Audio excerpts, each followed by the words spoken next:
Hey, I'm Scott. Welcome to GoldwingDocs Q&A. You got questions, we got answers. Episode 16 coming up next.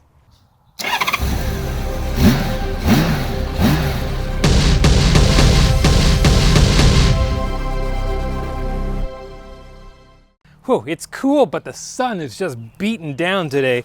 You know, I clean my motorcycle so that it looks really great on these videos, and then I go for a ride and it gets absolutely covered in bugs and crud, and then it rains, and my bike is filthy because it gets used, obviously. Let's get on to the questions. From Harvey Giesbrecht.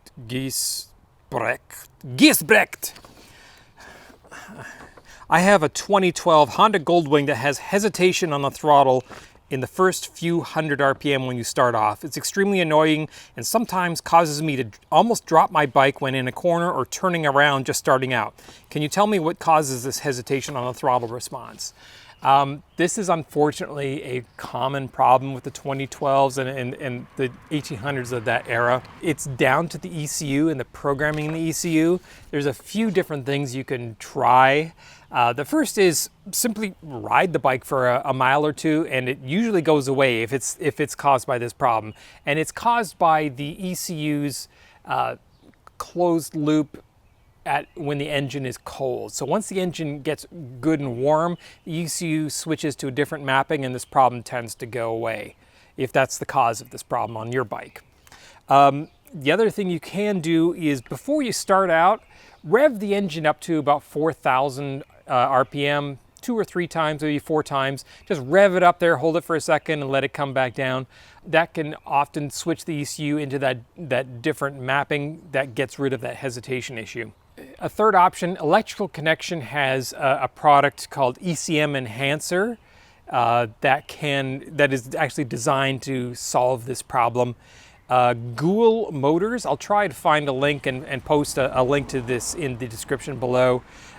You can actually send them your ECU and they will reflash it with different data that causes this not to happen when it's in that closed loop mode, and they'll send it back to you and you can install it and it will fix the problem, hopefully for you. Hopefully that's a solution that you can work with.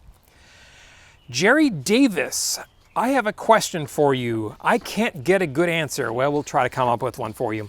I have a 1992 GL 1500A. It will not crank in gear with the clutch pulled in and the kickstand up. Okay, I have changed the clutch switch, bushing, and relay, but it will start in neutral. I need a little help. Okay, there's a few different ways you can start your motorcycle. Obviously, if it's in neutral, you can start it no matter what. You don't even have to pull in the clutch. So your bike will start on the side stand only if it's in neutral, regardless of whether you pull in the clutch or not. If it is in gear and the side stand is down, it will not start even if you pull the clutch in. However, you're saying that it will not crank in gear when the clutch is pulled in and the side stand is up, which it definitely should do. As you can see my bike here, it is in gear. You can see if I let go of the brake, it's not rolling away. So I'm going to put the side stand up, and if I pull in the clutch, it does start. So let me put the side stand back down. However, if I have the side stand down and pull the clutch in, nothing happens. It does not start. That's normal operation. So Jerry is saying that when the bike is with the side stand up, in gear, pulls the clutch in, and the bike still doesn't start. Well, you've gone through all the different things that I would normally first look at in the clutch switch, bushing, and relay. So the clutch switch is almost always the cause of this, but you've changed that. So unfortunately, the only thing remaining is the relay. Relay? Seriously, relay?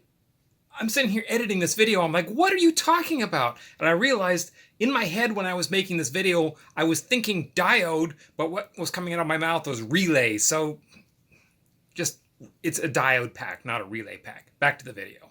So unfortunately, the only thing remaining is the diode. Now on the older bikes, they had just a very small diode. You could actually build your own for a few cents, but and you can buy one for maybe 10 bucks. And the only thing that diode did on the older 4-cylinder bikes was this clutch switch side stand interaction that basically prevents you from starting the bike when you shouldn't be able to. For the 1500, unfortunately, Honda decided all the diodes in it, we're just going to put in one big diode pack, including the diodes that run the reverse system. And those are some big, beefy diodes. So the diodes that actually control your start with in-gear start rules, like I was talking about, are also contained in that same diode pack. So you can't just replace the diodes in it that cause this to fail. So you're going to have to replace that entire diode pack. Not sure what they're going for. You might be able to find one used for a reasonable price. Don't even know if they're still available new from Honda or not, but that's probably where you're going to look at, because I think that's probably where your problem is going to be coming from. All right, Clifford Kimmel. My 1986 Aspencade is completely dead. It acts like it has no battery installed. The battery is new and the dog bone fuse is good, but I don't even have lamps or any indication of power. Help! Okay, so again, this is something where you got to do kind of a little bit of electrical detective work. Start at the battery, make sure you have power there. Go to the end of the battery cable. Do you still have power there? If no, then the battery cable is bad. Then go from there to your fuse box. Do you have power at all the different fuses? Do the same thing for the ground. Do you have continuity between ground and the frame? If not, then you've got a problem with your ground strap from the battery. So it's really just a case of following the power until there is no more power. And in this case, you say you changed, you said the dog bone fuse is good. The dog bone fuse often looks good, but is actually failed. And when they do fail, they have like a microscopic crack in them, and you look at it and it looks perfectly fine. And often what will happen is when it heats up, it comes apart and then you lose all power, and then when it cools off, it comes back together and you get your power back. So actually take the dog bone fuse out and check it and make sure that it's actually good. Often if it's failed and you take it out, it'll just crumble into dust. So make sure that dog bone fuse actually is really good, and then follow the power on from there. All right, last question from Lloyd Decker. My 1982 1100 keeps cracking coils. I have parts bikes and most of them ran but had no titles, so I stripped them, but I'm running out of coils. What can I look for? All right, that's not normal, obviously. If you have a cracked coil, I mean, yes, okay, after a certain amount of time, the coils can crack from age and so on. However, you should not be, every time you put it in, it's cracking, and you put another one in, it cracks too. So you've got something that's causing a problem. There's a couple different things that can cause that. Typically, the two are heat and moisture. So if there's any kind of crack or anything in the coil, if the potting has failed, that allows moisture to get up in there.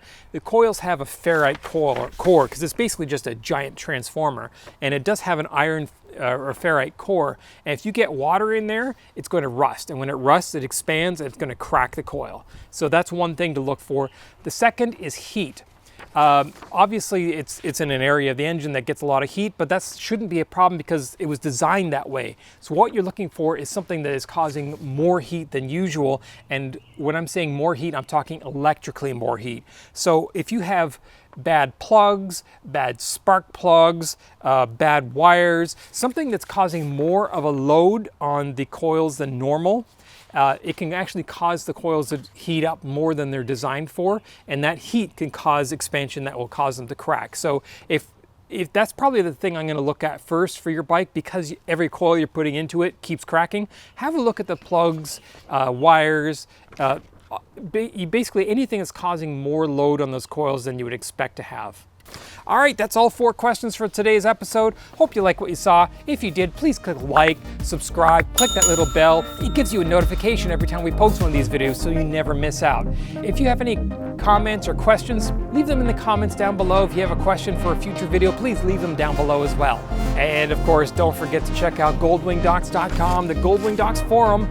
91,000 members there, friendly Goldwing owners just like you, just waiting to say hi. If you have complex questions you want answered, you need a quick answer, post it on our forum. Our experts will no doubt get back to you quickly. Thanks for watching. So if I turn...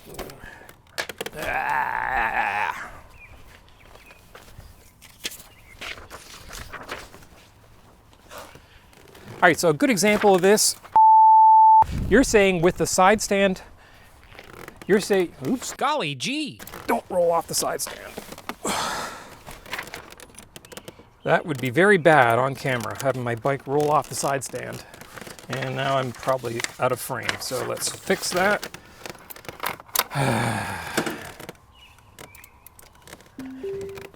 And why won't my bike start now? Because it's not turned on, that's why.